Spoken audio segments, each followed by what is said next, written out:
right, good morning, everybody. Come on, y'all look like it's an 8 o'clock class. Come on. Good night. I was telling soon-to-be Dr. Abel that I made my decisions about college and what I was going to major in based upon how few 8 o'clock classes I could work into my whole 4 years in college. And so I'm not an astrophysicist, even though I appear to be. Too many 8 o'clock classes.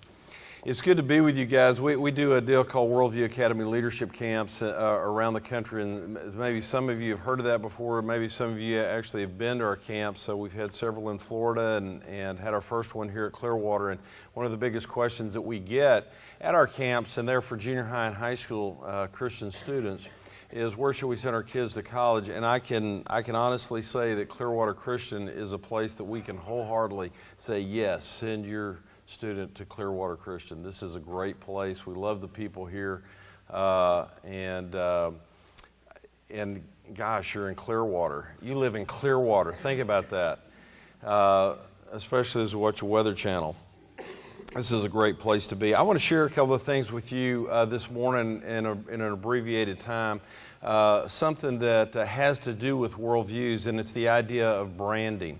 When I was growing up, one of my summer jobs was to work as a cowhand for a cattle rancher in central Texas where I grew up.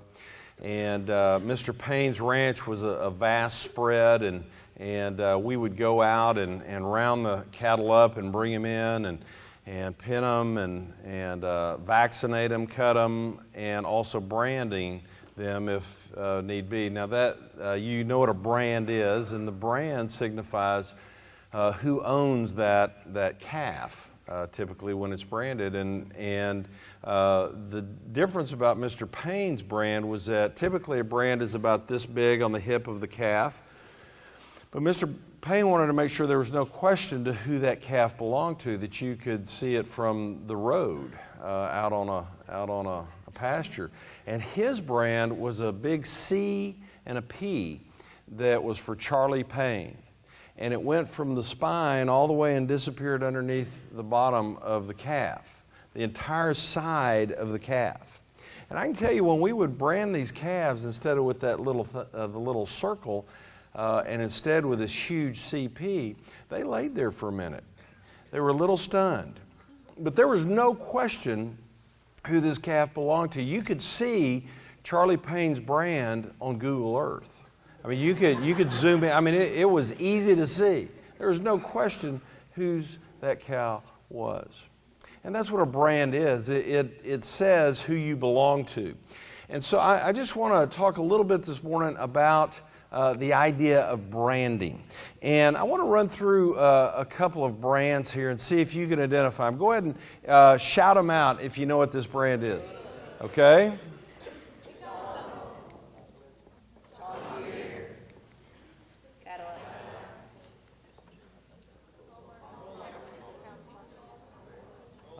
Rolex, good job. Many of you were thinking Budweiser, but you thought, I probably shouldn't say Budweiser. Okay. Harvard, good. Yeah.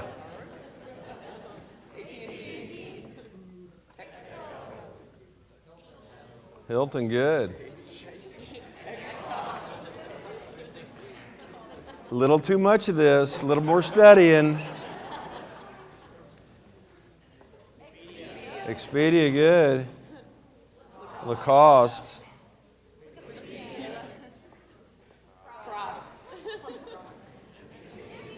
NBC.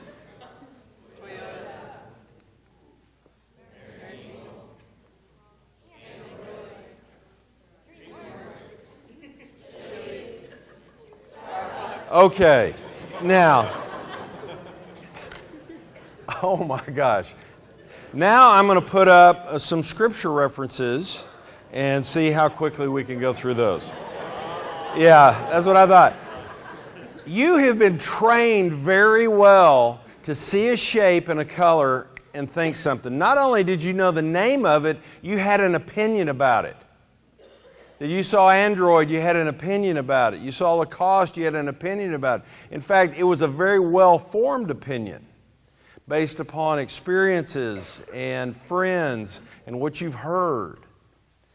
But billions of dollars are spent developing these brands. In fact, we just came out of an event, a cultural event in the Super Bowl, where branding is created and strengthened, and a lot of money is spent on those Super Bowl commercials. But you have a brand. You have a brand. And these brands are thought about, and they're intentional. They decide what you think about these brands. Sometimes you decide that you don't like them even though they've told you you like them. But most of the time we follow right into what Madison Avenue has decided we're going to think about this brand. Starbucks is not selling coffee. Starbucks does not sell coffee. Starbucks is selling vacations. That's what Starbucks sells. Because nobody pays $5 for coffee. Come on. That's crazy. You've got grandparents that when you tell them how much you pay for coffee, they just throw a fit. Because they paid a nickel. And that's what coffee costs. And paying for water, it comes right out of the tap. What are you thinking? It's free. Starbucks is not selling coffee, they're selling vacations, because when you've had a good day in class and you're headed home or you're headed somewhere and you've done good today. You actually went to class and you were prepared and you answered a question, kinda, and you're driving past the Starbucks and you whip in there. And you go, I'm not even going to go through the drive, I'm going in because I've been a good boy today. And you go in there and you stand at the counter and there's some groovy person behind the counter, okay?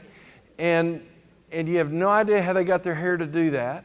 And you're standing there. When you're standing there at the Starbucks counter, the menu up there, all the smells, all the sounds, the frothing and all that stuff and all the funky people in there, you could be standing in downtown Seattle and not Clearwater, Florida.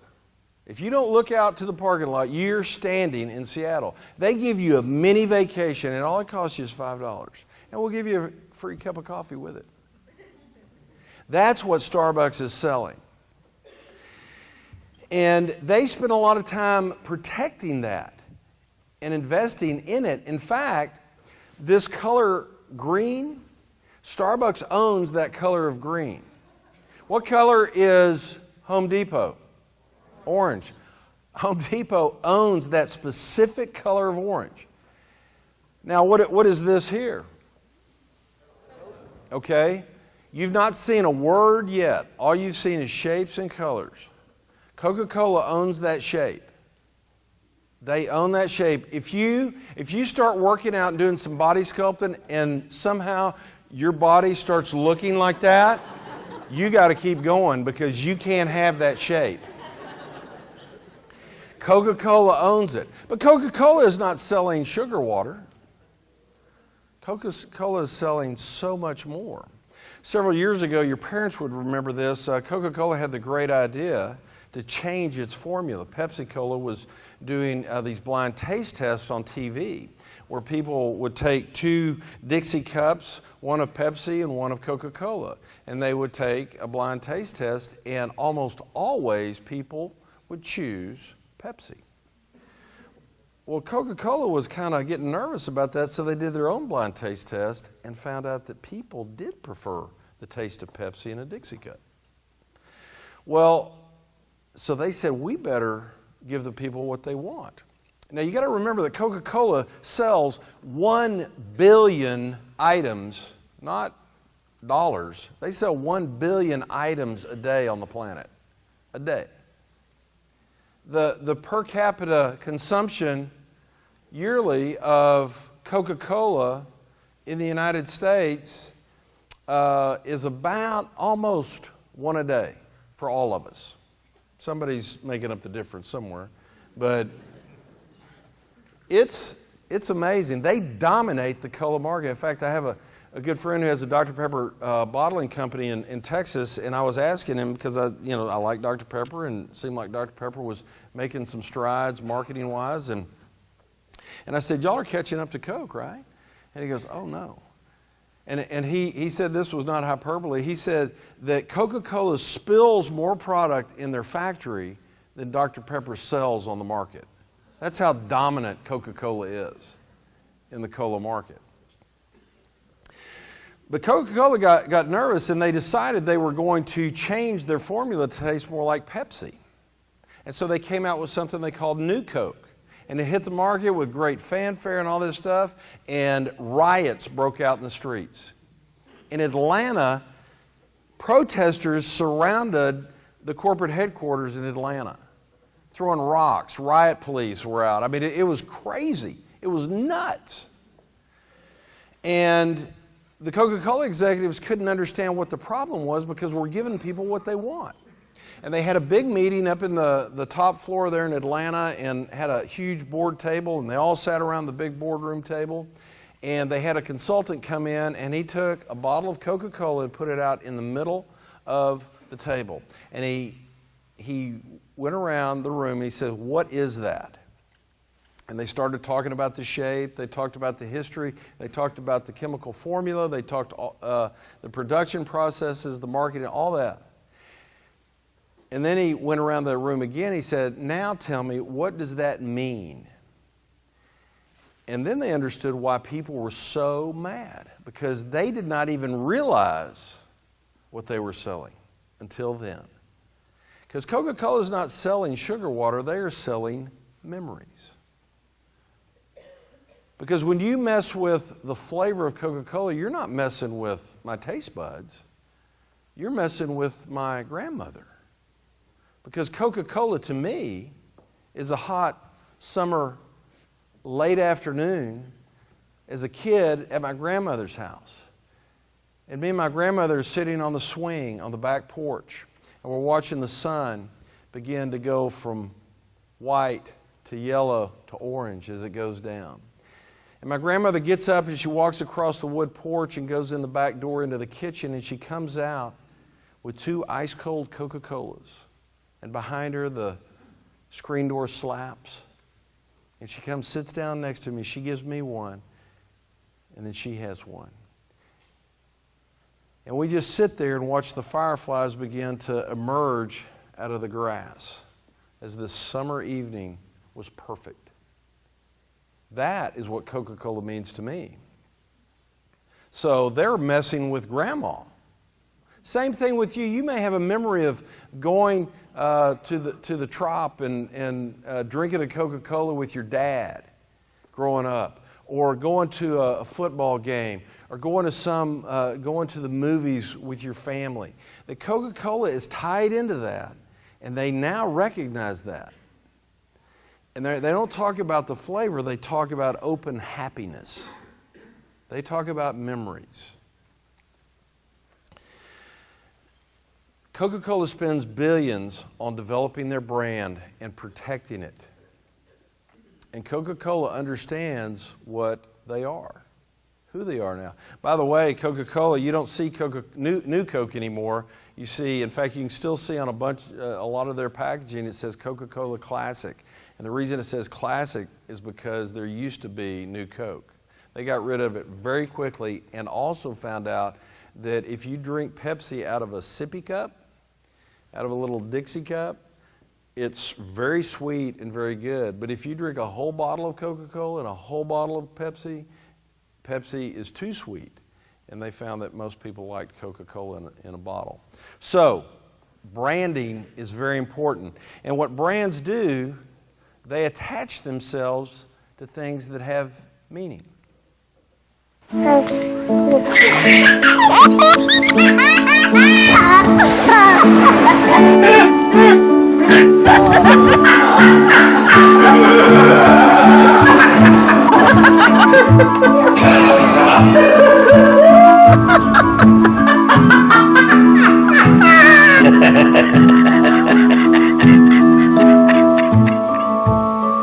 What does that have to do with Volkswagen? I have no idea.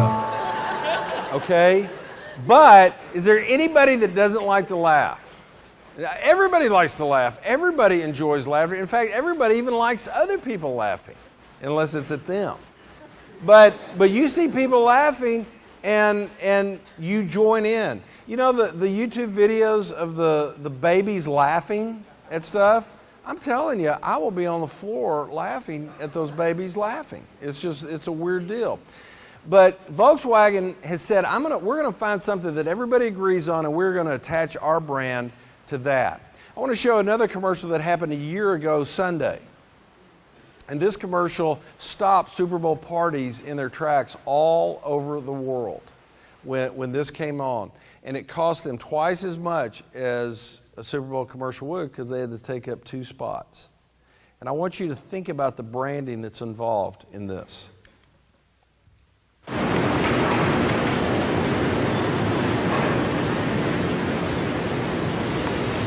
And on the 8th day, God looked down on his planned paradise and said, I need a caretaker. So God made a farmer. God said, I need somebody willing to get up before dawn, milk cows, work all day in the fields, milk cows again, eat supper, then go to town and stay past midnight at a meeting of the school board. So God made a farmer. God said, I need somebody willing to sit up all night with a newborn colt and watch it die, then dry his eyes and say, maybe next year. I need somebody who can shape an axe handle from a persimmon sprout, shoe a horse with a hunk of car tire, who can make harness out of hay, wire, feed sacks, and shoe scraps, who planting time and harvest season will finish his 40-hour week by Tuesday noon, and then painin' from tractor back put in another 72 hours. So God made a farmer. God said, I need somebody strong enough to clear trees and heave bales, yet gentle enough to yean lambs and wean pigs and tend the pink-combed pullets, who will stop his mower for an hour to splint the broken leg of a meadowlark. So God made a farmer. It had to be somebody who'd plow deep and straight and not cut corners. Somebody to seed, weed, feed, breed, and rake and disc and plow and plant and tie the fleece and strain the milk. Somebody who'd bail a family together with the soft, strong bonds of sharing. Who would laugh and then sigh and then reply with smiling eyes when his son says that he wants to spend his life doing what Dad does. So God made a farmer.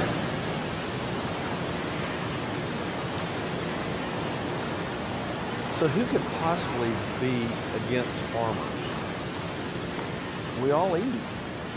And farmers are good. And so what Dodge did, they attached themselves to something that everybody agrees with. They attached themselves to something that everybody sees as important. And so Dodge's brand was attached to something of great value. Now you have a brand. You have a brand.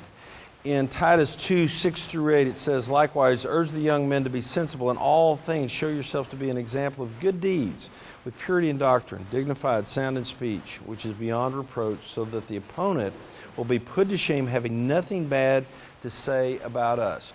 Who sees our brand? In this verse, 2 groups see our brand.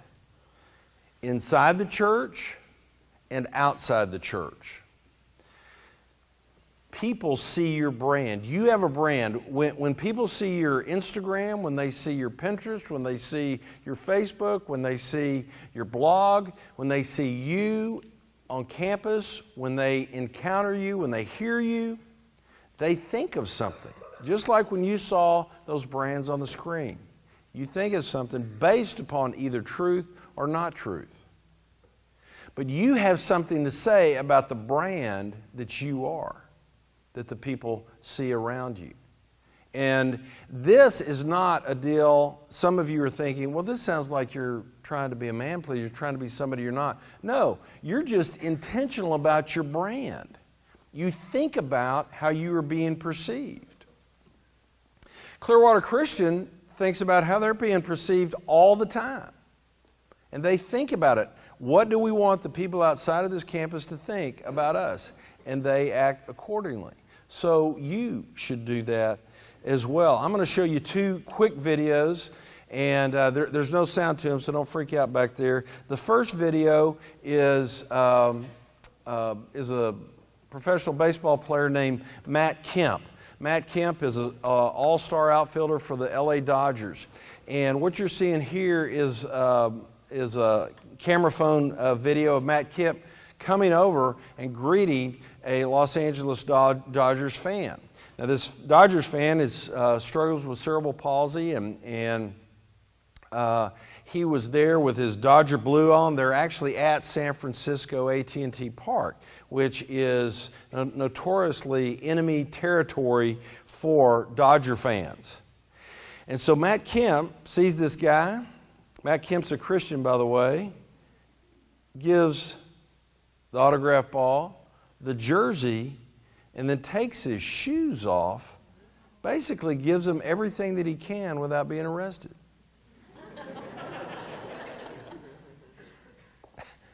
Now, those Dodger fans and all the San Francisco fans that are standing around watching this after the game, what do you think that does for the brand of Matt Kemp?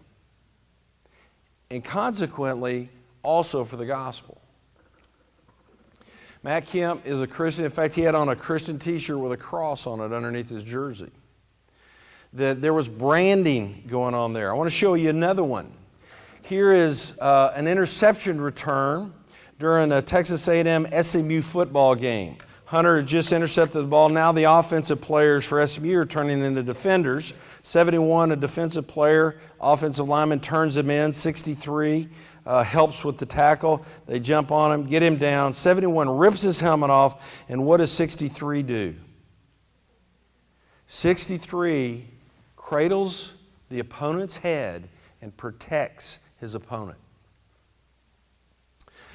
Not many people were aware of this when the game was happening. It was just real quick, happened real fast. There's nothing possibly in all of sports that's more dangerous than to play a football game on the field during a game when everybody has a helmet on except you. That's real dangerous.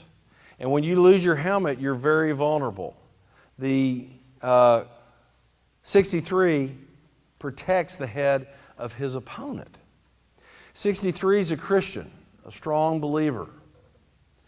And on the Texas A&M blogs and websites for fans, the media, all they could talk about at the end of the game with this defensive back was not about the interception, was about what 63 did to protect him. That's all Hunter, number one, wanted to talk about as well. What a class move that was. That the opponent even looks at you and go, wow, well, I don't agree with what they say or what they believe, but I can't fault their life. I find nothing to say about their life. Now, Paul had a brand. He thought about his brand, and he was intentional about his brand, and he was confident enough to say, be imitators of me just as I also am of Christ. That imitate me because I'm doing it right. Your brand can be like my brand because of the confidence I have in who Christ has made me. But also, you can have a bad brand. For the name of God is blasphemed among the Gentiles because of you, just as it is written. Does anybody know who this was said about? Nathan said this in the Old Testament about David. David had the Bathsheba scandal, and Nathan says, you can blow your life up all you want, but your life is our brand. And now the Gentiles are making jokes about our God because of you. What is your brand like? When people see you, what do they think of? You represent this college. You represent the gospel. You represent the church. You represent all of us. What is your brand? In Acts 6:3, therefore, brethren, select from among you 7 men of good reputation, full of the spirit of wisdom, who we may put in charge of this task. They were needing deacons to serve during the feast. The widows weren't getting served, and they said, well, here's what you do. you find men of good reputation. Good reputation, what people think about them. The word reputation comes from the Latin root reputatio, which means to repeatedly consider. So as people repeatedly consider you, they build your reputation. And you need to think about what people are repeatedly considering from you and seeing in you. Proverbs 3:3-4, let love and faithfulness never leave you, but bind them around your neck, write them on the tablet of your heart. Then you will win favor and a good name in the sight of God and man. A good name, a good reputation. That you get to choose what your brand is. You get to choose what your brand is. And even when we're choosing the leaders of our churches, elders, even when we're choosing elders, do you know who gets to be part of the choice making for the leaders in your church? Or at least should? Pagans outside the church. When you're deciding on an elder in your church, you need to go ask that guy's banker, their plumber, the guy that did their roof, the guy that grooms his dog, everybody that he deals with, and you find out what his brand is. Branding is important. As a matter of fact, what you know about Jesus Christ at your age is one verse. Luke 2:52, Jesus grew in wisdom and stature and in favor with God and man. He had a good brand. He had a good brand. And we don't make up our brand, we actually borrow our brand from others around us, from our heroes, from our role models, from coaches and teachers and pastors and parents. And then you build your brand. You are intentional about it. You think about, what is my brand? Who am I? Some of you have people in your life that you admire their brand. They didn't get a brand just by showing up. They developed their brand. Several years ago, during the Old West, one of the worst things that you could do as a criminal is to be a horse thief. In fact, they would hang you immediately if you were caught stealing horses, because you stole somebody's means of conveyance, their ability to do commerce, a friend, protection. You were stealing a lot from somebody when you stole a horse. Well, in Old England, an offense that was tantamount to being a horse thief was to be a sheep thief, because you were stealing people's food, a family member possibly. You're stealing their ability to stay warm. And it was a capital offense. But it wasn't a capital offense in the sense that they would hang the people. They would do something almost worse.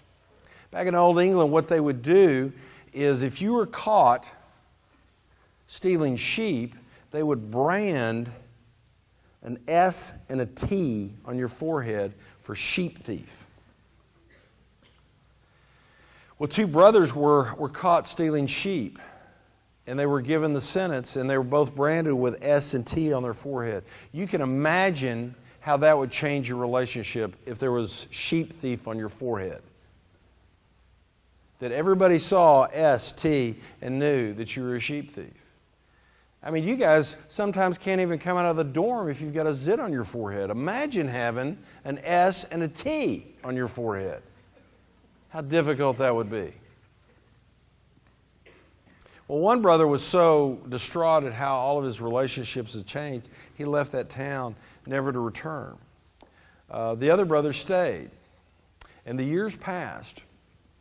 And there was a traveler that came through this little village where this had all happened many years ago. And he was visiting in the village, and he was a painter, and he had set up an easel off the village green and was painting some of the architecture. And he noticed there was an old man in the middle of the village square. And he put his paintbrush down and walked over to him to meet him and see if he could get some interesting information about this village. And as he got closer, he realized that this man's face was deformed and disfigured in an odd way. before the old man could notice his approach, he kind of peeled off and ran across the street and approached a shop owner who was sweeping out his shop as they were opening up that morning. And this traveler asked the shop owner, said, "Excuse me, sir, see that old man out in the middle of the park there? I was wondering if you could tell me about his deformity. What is his story?" And this old shop owner, he leaned up against his broom and looked out there and said, "Yeah, he is the oldest man in town. And yeah, he's kind of got a strange deformity on his forehead. And I don't know if you noticed, but it's an S and a T."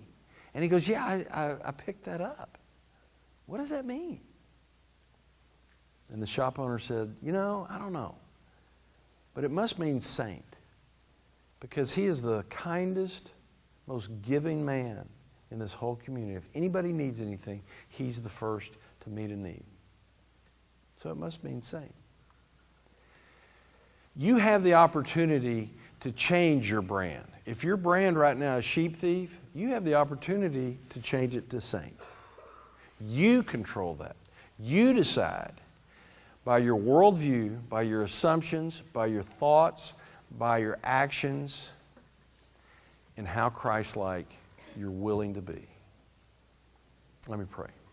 Father, I ask in the name of Christ that you would be on this campus in a magnificent way, that you would help us to be bold,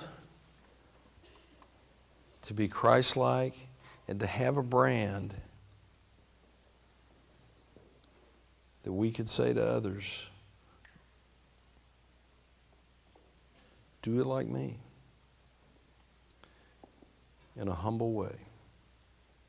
Father, thank you for giving us good brands around us, and parents and coaches and teachers and profs and pastors, that we don't have to make it up, but that we can borrow. We ask this in Christ's name. Amen.